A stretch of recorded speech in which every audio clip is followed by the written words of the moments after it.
하나님께서 창조하신 이 온 천하 우주 만물, 지난 시간에 함께 나누었습니다. 사람의 타락으로 인하여 하나님께서 하지 말라 하는 것을 행함으로, 거역함으로 그 인간의 죄는 본인뿐만 아니라 온 우주 만물 피조물에게까지 더 확장되었다. 이와 같은 내용으로 함께 나누었습니다. 여러분, 이처럼 하나님께서 최초에 계획하신 모습대로 나가지 않게 되었으니 어그러지고 일그러진 모습이었어요. 여러분, 이 사람이라고 하는 존재는 하나님의 호흡, 즉 생명의 호흡을 그 코에 불어 넣으시니 생명이 된지라. 생명이 되었다라고 하는 것은 영적인 존재예요. 또한 하나님과 교통할 수 있는 하나님의 형상을 입은 존재예요. 또한 하나님처럼 영원히 살 존재였지만 그러나 타락으로 인하여 이제는 생로병사의 단계를 거치며 죽어가는 존재가 되고 말았던 것입니다. 그리고 마침내 그 육신은 흙으로 돌아가게 되었고 영혼은 하나님 없는 어두움 속에서 영원한 고통 속에 처하게 되었습니다.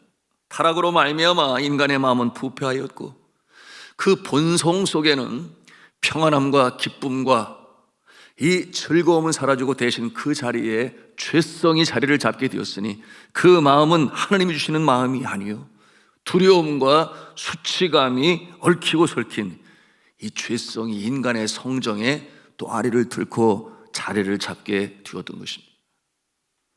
이 죄성, 죄악된 성품이라는 뜻인데요, 이 죄성은 본성이 되었고 마치 DNA처럼, 유전인자처럼 아담과 하와에서 태어나는 모든 후손들은 죄 가운데 잉태되고 죄 가운데 태어나는 그 모습이 되고 말았습니다. 일찍이 이 내용을 잘 알았던 이 다윗은 뭐라고 고백을 하는가? 그는 시편 51편 5절에 고백을 해요. 내가 죄악 중에 출생하였으며 모친이 죄 중에 나를 잉태하였나이다. 죄악 중에 출생하고 모친이 죄 중에 나를 잉태하였다. 이처럼 죄인의 모습으로 살아가는 그 불쌍한 존재가 되고 말았던 것이에요. 이 죄성이 너무나 안타까운 열매로 나타나게 되었으니 인류 역사 최초의 살인사건이 바로 아담과 하와의 이 아들들 가운데서 일어나게 되었습니다. 여러분이 형인 가인이 동생인 아벨을 죽이는 그야말로 상상할 수 없는, 그야말로 이 인륜을 파괴하는 이와 같은 비참한 역사가 일어나게 되었어요. 이 죄성은 시기와 질투, 바로 이 죄성에서 기인되는 것인데 이것이 바로 하나님을 거역한 인류의 이 모습 중에 나타난 최초의 살인사건이요, 비극의 역사였던 것입니다. 이 끔찍한 결과, 여러분, 나의 아들이, 형이 나의 아들, 그 동생을 죽였다. 여러분, 그 일이 실제적으로 우리의 삶 가운데 나타난다 한다면 그 부모의 마음이 얼마나 아프겠습니까? 찢어지는 거 아니에요?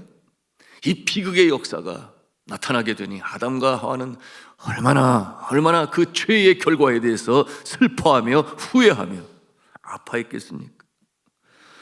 여러분, 죄의 결과는 이러한 비참한 결과를 가져옵니다. 인생 그 어느 누구도 이 죄성에서 자유로울 수는 없게 되었어요. 이것이 하나님의 명령을 거역한 이후에 나타난 이 인생의 비극인 것입니다. 여러분, 이와 같은 모습은 하나님과의 관계의 단절에서 나타난다 그랬죠. 하나님과의 관계의 단절, 그 하나님과 인간의 관계의 단절은 이 인간과 자연, 동물 세계의 단절을 우리에게 주었고, 여러분이 이 자연, 심지어 이 땅까지도 땀을 흘리지 않고서는, 노역을 하지 않고서는 결과를 주지 않는 모습으로 바뀌게 되었습니다.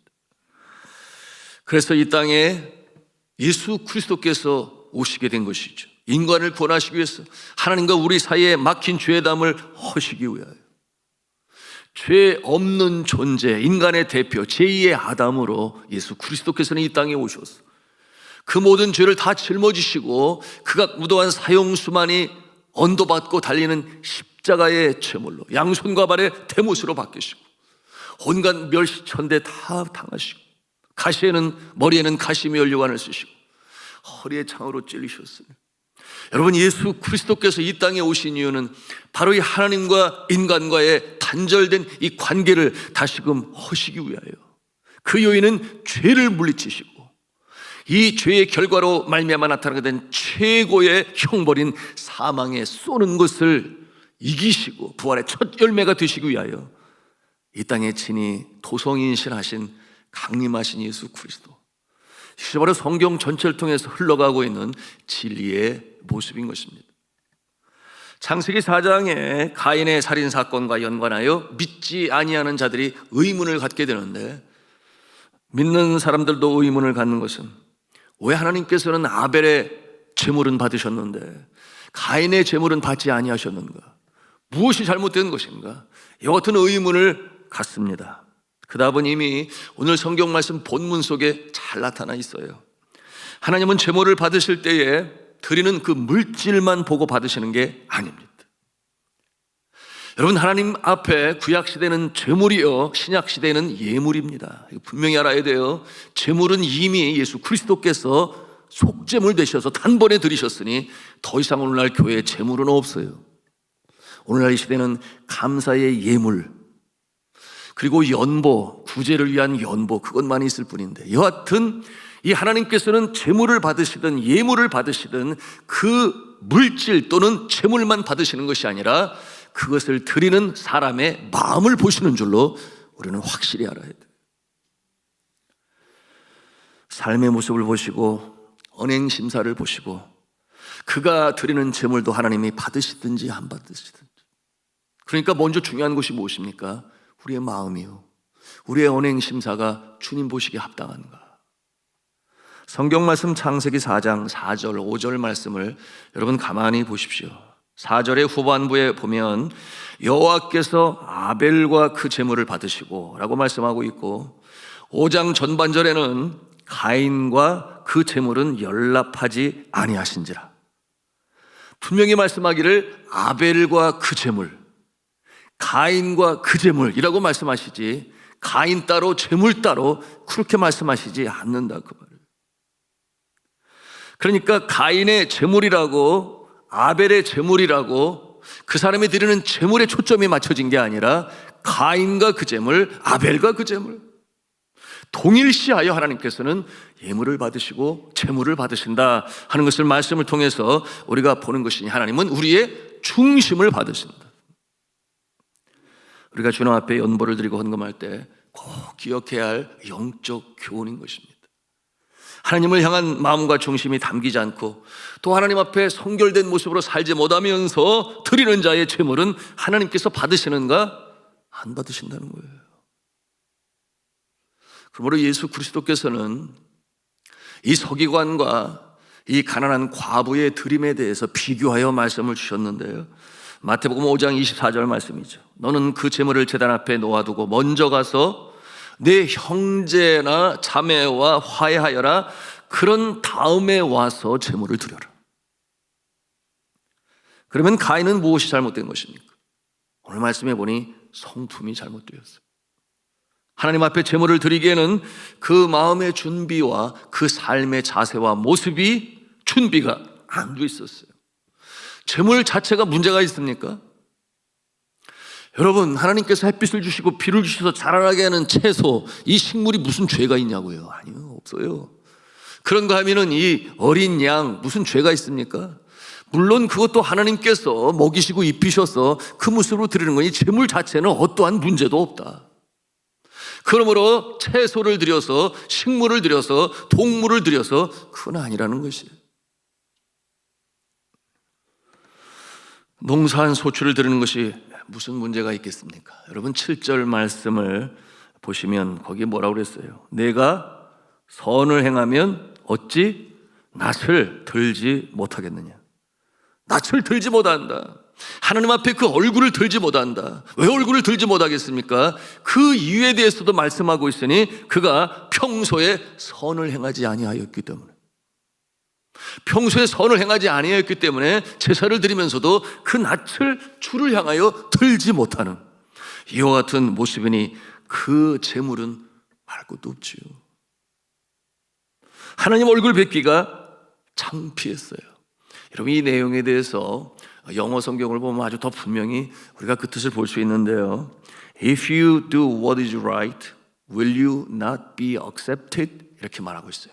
이게 무슨 뜻인가 하면, 만일 네가 선을 행하였더라면 네가 안 받아들여졌겠느냐. 네가 선을 행하였다면 네가 안 받아들여졌겠느냐. 그러니 제물을 드린다고 하는 것은 우리의 마음도 하나님이 받으시는 것인데, 선을 행하지 않았기 때문에 내가 받아들여지는데 내가 드리는 제물은 하나님이 어떻게 또 받아들일 수가 있겠느냐, 이런 뜻 아니겠습니까? 여러분, 이 죄성으로 인해서 노출된 인간이지만, 죄에 노출된 인간이지만, 그러나 죄를 이기고자 하는 마음에 여러분 양심이 여전히 남아있어요. 희미한 두 개의 등불, 인간의 심성에 믿든 자든 믿지 아니하는 자들 가지고 있는 것이 있으니, 첫째는 양심이요. 믿지 않는 사람도 도둑질하면 두려워해요. 근심이 염려가 떠나지 않죠. 믿지 아니하는 사람도 양심. 두 번째는 뭐냐? 종교의 씨앗이라고 그랬어요. 그 영적인 존재가 허전하니까 영적인 충족을 갖기 위하여 믿지 아니하는 사람들도 하나님과 비슷한 형상을 만들어 놓고 거기에 머리를 조아리며 어떤 영적인 이 갈급함을 채우려고 하는, 이와 같은 이 양심과 종교의 씨앗 왜 남겨두셨겠어요? 다시금 이 탕자가 돌아오기를 기다리시는, 그러므로 하나님을 찾기를 바라시는 하나님의 손길이요. 더 이상 타락할 수 없도록 믿지 않아도 양심을 남겨두어서 양심의 찔림을 받아 악한 행위를 하되 더욱 악하지 않게 하시기 위하여, 여러분, 이와 같은 모습에 여러분 이처럼 양심이 여전히 남아있어요. 그 양심의 소리를 무시하였기 때문에 죄를 범하게 되는 것입니다. 8절의 내용이 그것이죠. 이 형인 가인이 아벨을 죽였습니다. 이 죄에 대하여 7절에 이어 뭐라고 말씀하시는가? 선을 행치 아니하면 죄가 문에 엎드리느니라. 죄의 소원은 내게 있으나 너는 죄를 다스릴지니라. 여러분, 이 8절의 내용, 그 전에 7절의 내용이 바로 이에 대하여 죄의 굴복한 모습을 보여주고 있는 것이에요. 그 다음 죄인이 가인의 죄로 물든 성품을 보여주는 구절이 또 나오는데, 우리 9절 말씀을 보시면 같이 읽도록 합니다. 시작. 여호와께서 가인에게 이르시되 네 아우 아벨이 어디 있느냐? 그가 가로되 내가 알지 못하나이다. 내가 아우를 지키는 자니까. 여러분, 가인이 어디 있는지 잘 알지요. 잘 알아요. 자신이 죽였는데. 그런데 하나님 앞에 거짓말을 합니다. 마치 모르는 것처럼. 그러면서 하는 얘기가 내가 내 동생을 지키는 자이니까. 여러분, 이미 거짓의 영이 그 마음을 지배하고 있는 것을 이렇게 단적으로 보여주고 있는 것이에요.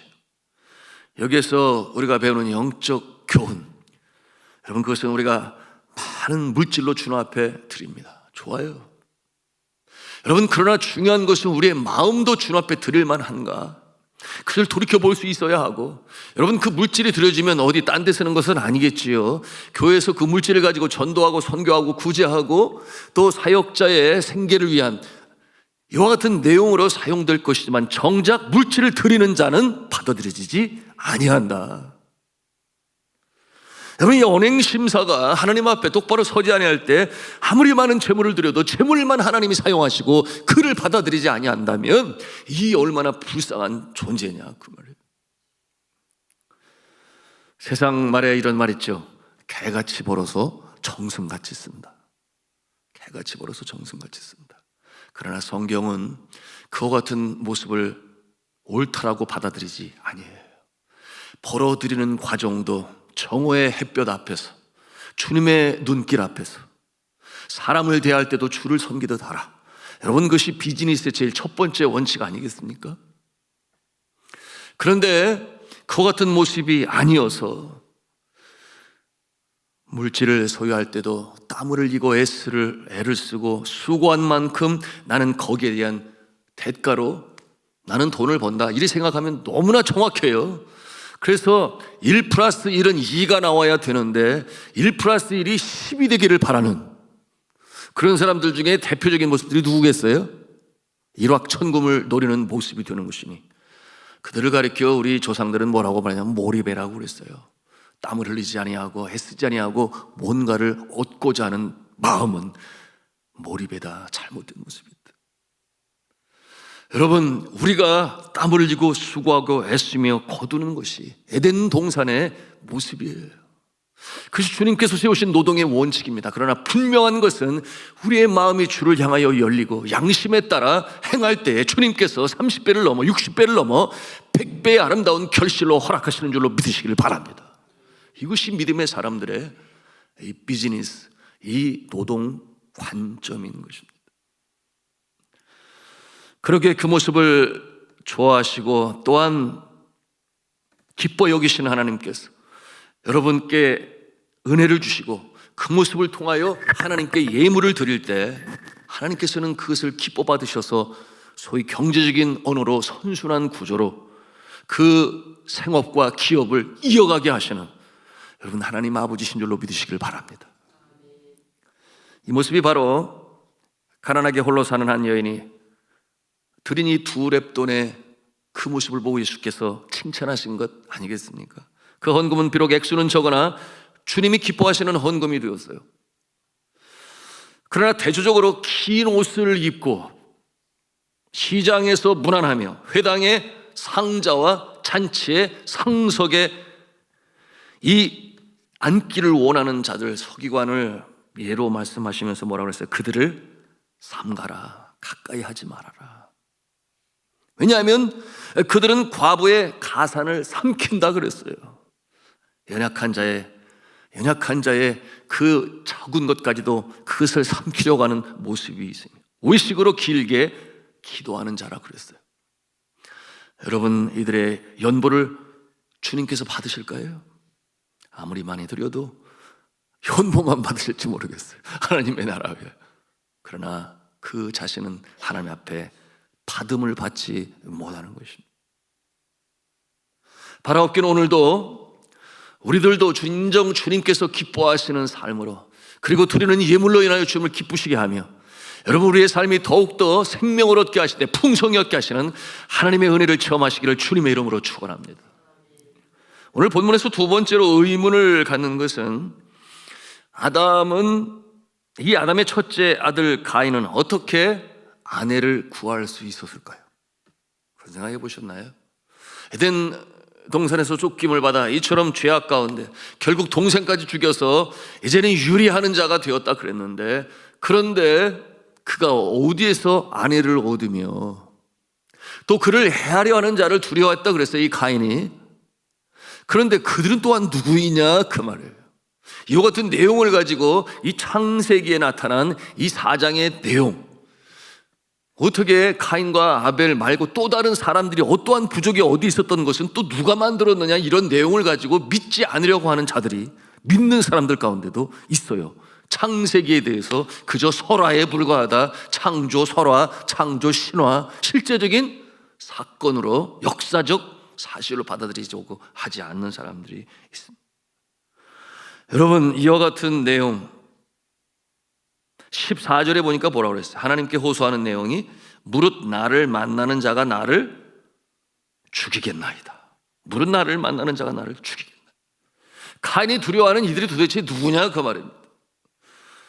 여러분, 이와 같은 모습은 이미 성경에서 충분한 답이 들어있는데요, 여러분 이 3명의 아들이 성경에 나옵니다. 네, 창세기 5장 3절 5절 말씀 한번 찾아가 보기를 원하는데요, 창세기 5장 3절 4절 5절 말씀 같이 읽습니다. 시작. 아담이 130세에 자기 모양 곧 자기 형상과 같은 아들을 낳아 이름을 셋이라 하였고, 아담이 셋을 낳은 후 800년을 지내며 자녀를 낳았음에 그가 930세를 향수하고 죽었더라. 아담이 930세까지 살았어요. 자, 이 성경에 보면 아담이 몇 명의 자녀를 두었는지 성경은 구체적으로 말씀하지 아니하는데 930세까지 살았다. 그 다음에는 생육하고 번성하고 땅에 충만하라 하신 에덴 동산 태초의 이 복은 계속해서 여러분 그 땅 가운데 이루어질 것이었으니 아담과 하와는 죄 짓는 것과 상관이 없이 자녀와 후손을 갖게 되었는데 그 출산의 고통이 심하여질 것을 말씀하셨지만 낫지 않게 될 것이라고 말씀하시지 않으냐 하셨어요.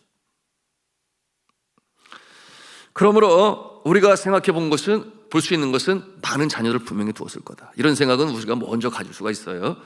유대인 역사학자, 유대의 이 역사를 연구하여 그 저명한 이름이 요세푸스라고 하는 로마 시대의 역사학자가 있는데, 그가 쓴 책에서 오래전부터 유대인들 사이에 전해져 내려오는 이 말에 따르면 아담의 자손은 몇 명이었는가?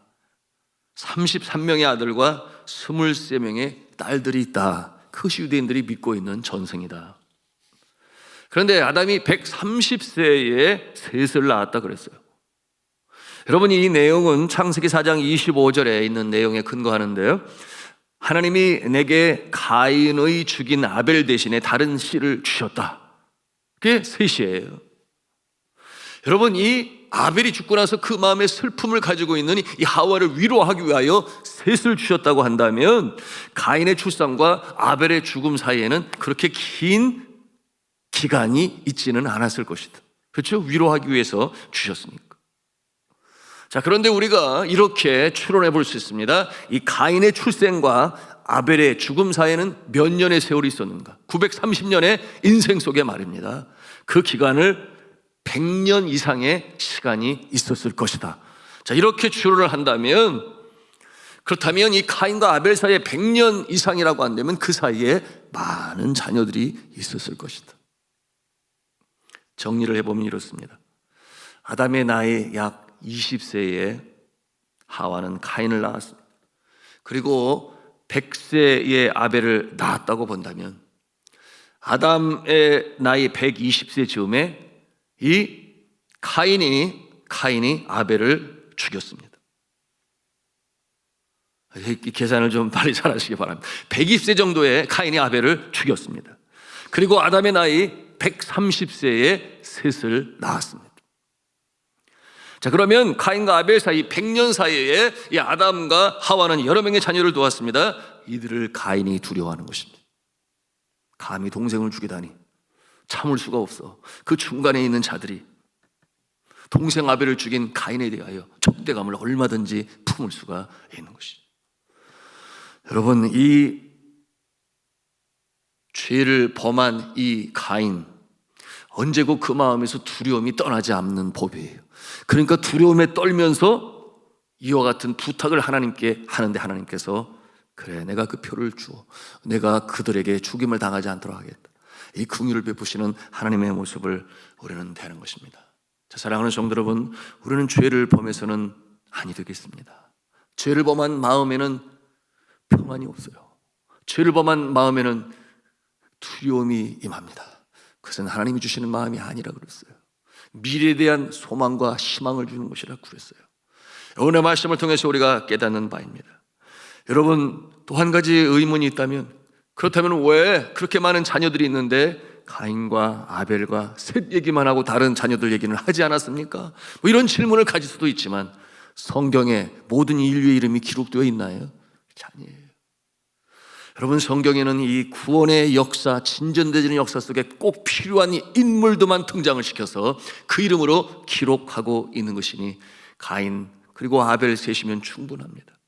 특별히 셋, 그의 후손 중에 바로 구원자이신 예수 그리스도께서 오실 것이기 때문에 셋의 이름을 언급하여 이렇게 창세기를 이어가고 있는 것입니다. 자, 오늘의 말씀을 맺으면서 우리의 마음에 담아야 할 하나님께서 주시는 영적 교훈, 그렇구나, 우리는 죄악이 닥쳐올 때 예수의 이름으로 이길 수 있어야지, 승리할 수 있어야지. 여러분, 양심에 치고 말면 죄가 문 앞에 엎드리느니라. 너희가 죄를 향하여 대적하여야 할지니라, 이렇게 말씀하고 있으니 기도하는 가운데 성령의 충만함을 덧입어 그 능력으로 승리하시기를 축원합니다. 또한 하나님의 말씀은 틀림이 없다, 진리다, 창세기를 통하여 그 근원을 보여주고 있다. 여러분, 이와 같은 내용, 특별히 이 죄의 근원과 그의 결과에 대하여 오늘도 분명히 우리에게 보여주고 있으니 진리의 말씀은 성경을 가슴에 담고 진리로 인하여 자유함을 입어 진리로 인하여 나침판이 되고 천국에 다다르시는 저 여러분 되시기를 주님의 이름으로 축원합니다.